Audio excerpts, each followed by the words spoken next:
आज के दौर में अगर यहाँ पे अर्ली स्टार्टअप बैठे हैं जो कि जिनको मैं एड्रेस कर रहा हूँ, प्लीज 2-4 मिस्टेक्स आपने नहीं करनी। एक, जब आप प्रोडक्ट डेवलपमेंट की तरफ जा रहे हैं तो पहली बात ये आपने करनी है कि पहला जो प्रोडक्ट है आपका वो आपकी डोमेन के अंदर हो, आपकी नॉलेज के अंदर हो।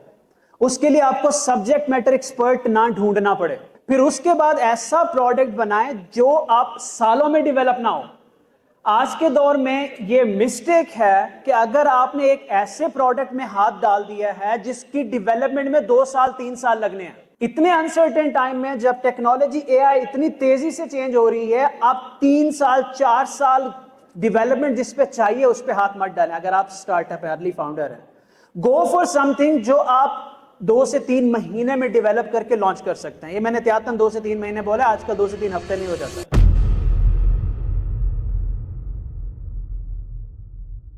एवरीवन,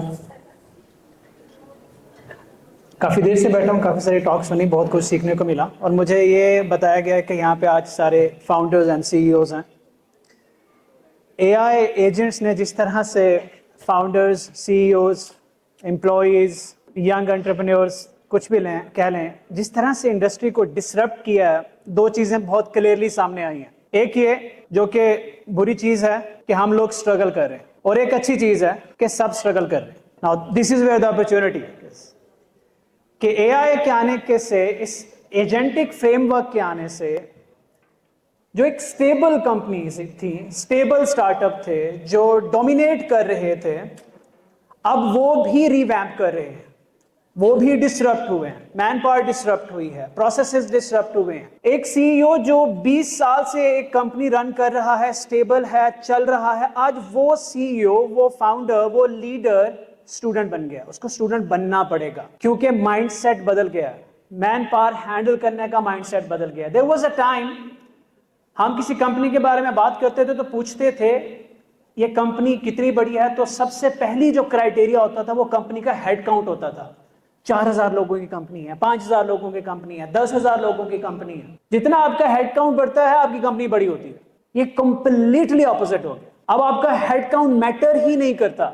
आपके पास 5000 लोगों की कंपनी है, आपको 10 लोगों की कंपनी कम्पीट कर सकती है, बीट कर सकती है, आउट क्लास कर सकती है। अब सवाल यह है कि वो 10 लोग कौन है। जब सीईओ को यह पता चला, फाउंडर्स को यह पता रियलाइज हुआ कि यार अब 50 लोगों का काम हम 5 लोगों से ले सकते हैं, तो प्रॉब्लम्स आए। कुछ यंग सीईओज मुझसे मिले और वो प्रॉब्लम्स क्या हैं? यार हमारे साथ लोग 8-10 साल से काम कर रहे हैं, जो काम वो कर रहे हैं वो काम एक वेल ट्रेन्ड फ्रेश ग्रेजुएट कर सकता है, वो काम एक एआई टूल कर सकता है, वो काम एक एआई एजेंट कर सकता है।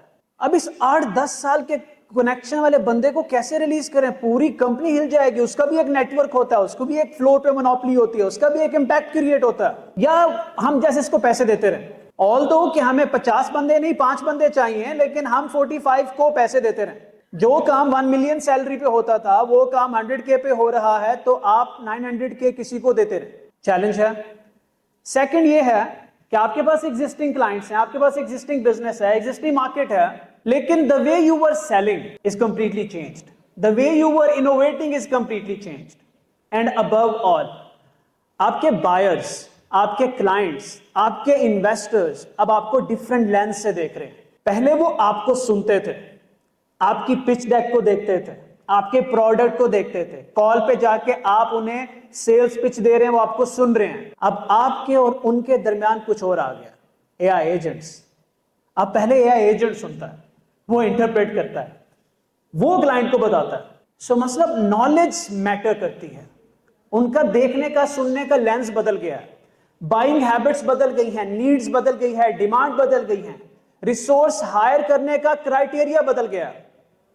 आज टेक कंपनी में कितने लोग ऐसे हैं जो एक प्रोग्रामर को हायर करते वक्त उसे कहते हैं ये लो पीस ऑफ पेपर, इसके ऊपर मुझे डायमंड प्रिंट करके दो। If you are doing it, it's a mistake. जो टॉप के 3-4 चीजें हम बनाते थे, कंसीडर करते थे रिसोर्स हायर करने के लिए, वो सारी बदल गई हैं। जो यूनिवर्सिटीज दे के भेज रही हैं वो सारी बदल गई हैं। So how agent actually changing everything. अगर क्लाइंट हमें एजेंटिक लेंस से देख रहा है और अगर हमें सेल करते वक्त भी एजेंट्स को यूज कर रहे हैं, तो हमने इस इंफ्रास्ट्रक्चर को टेक स्टार्टअप्स में कैसे इंटीग्रेट करना है। और tech startup, when I say we talk about service company और we talk about your developing your own product, तो दो चीजों पे बात होगी।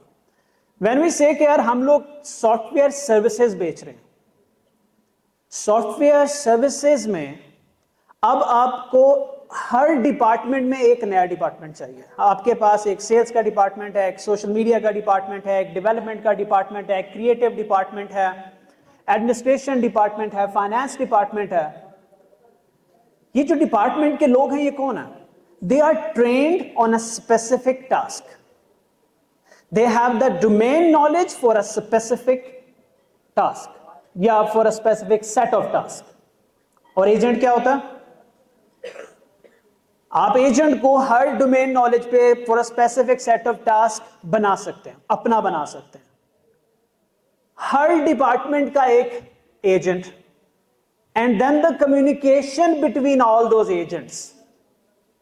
सो अभी जो एग्जिस्टिंग टास्क हम कर रहे हैं, a software house without a human, CEO is the agent, AI agent, CTO is the AI agent, CIO is the AI agent, CFO is the AI agent, developer is the AI agent, designer is the AI agent, project manager is the AI agent, scrum master is the AI agent, and all the agents are talking to each other. A person is coming, a human is coming on a portal, human is talking to a sales agent, that sales agent is talking to a tech agent, that ये मुझसे एक बंदा काम मांग रहा है, इसको कैसे करना है, क्या एस्टिमेशन होगी, उसकी प्राइसिंग क्या होगी, उसके माइलस्टोन्स क्या होंगे, कम्युनिकेशन हो रही है। अगर आप में से कुछ लोग कर्सर यूज करते हैं, तो अगर आप कर्सर को प्लान करने को कहते हैं, एग्जीक्यूट करने को कहते हैं, तो फिर उस थ्रेड को बैठ के पढ़ें तो देखा जाएगा एजेंट स्वॉर्म कैसे आपस में बात कर रहे होते हैं। There are small tiny agent trained on a tiny task.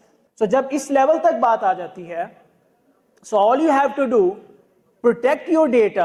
Operations के अंदर आप हर डिपार्टमेंट का एक एजेंट बनाए with human in the loop. जब आपके एजेंट्स इंट्रोड्यूस हो जाते हैं with human in the loop, because आप एब्सोल्युटली डिसरप्ट नहीं कर सकते, लेकिन with human in the loop जब एजेंट्स आपके इंट्रोड्यूस हो जाते हैं तो आपके प्रोसेसेस ग्रेजुअली ऑटोमेट होने शुरू हो जाते हैं। अब आपको 100-50,000 बंदे की बजाय आपका काम ग्रेजुअली बैलेंस हो रहा होता है कि आप लोग इस तरफ देख रहे हैं। और जब आप प्रोडक्ट डेवलपमेंट की बात आती है, there are certain serious mistakes that I am seeing. और इससे जो पुराने फाउंडर्स हैं, सक्सेसफुल लोग हैं, कामयाब लोग हैं, वो डिसएग्री कर सकते हैं। देयर वाज अ टाइम जब आप प्रोडक्ट डेवलपमेंट में जाते थे तो आप एक आइडिया को आइडेंटिफाई करते थे, मार्केट एनालिसिस कर लिया, टेक्निकल एनालिसिस कर लिया, फिजिबिलिटी एनालिसिस कर लिया, कंपेटिटर एनालिसिस कर लिया, आप उसकी डेवलपमेंट शुरू करते हैं, आप इन्वेस्टर पिच करते हैं। आज के दौर में अगर यहाँ पे अर्ली स्टार्टअप बैठे हैं, जो कि जिनको मैं एड्रेस कर रहा हूं, प्लीज 2-4 मिस्टेक्स आपने नहीं करनी। एक, जब आप प्रोडक्ट डेवलपमेंट की तरफ जा रहे हैं तो पहली बात ये आपने करनी है कि पहला जो प्रोडक्ट है आपका वो आपकी डोमेन के अंदर हो, आपकी नॉलेज के अंदर हो। उसके लिए आपको सब्जेक्ट मैटर एक्सपर्ट ना ढूंढना पड़े। Solve a problem, identify a problem, solve a problem whatever you are doing in any field, जिसके बारे में आपको सब पता है, आप कोई भी प्रोडक्ट बना सकते हैं। फॉर नाउ अगर आप स्टार्टअप में हैं, अपना प्रोडक्ट बना रहे हैं, तो अपनी फील्ड के अंदर प्रॉब्लम आइडेंटिफाई करें जिसके लिए आपको सब्जेक्ट मैटर एक्सपर्ट ना चाहिए हो। फिर उसके बाद ऐसा प्रोडक्ट बनाएं जो आप सालों में डेवलप ना हो।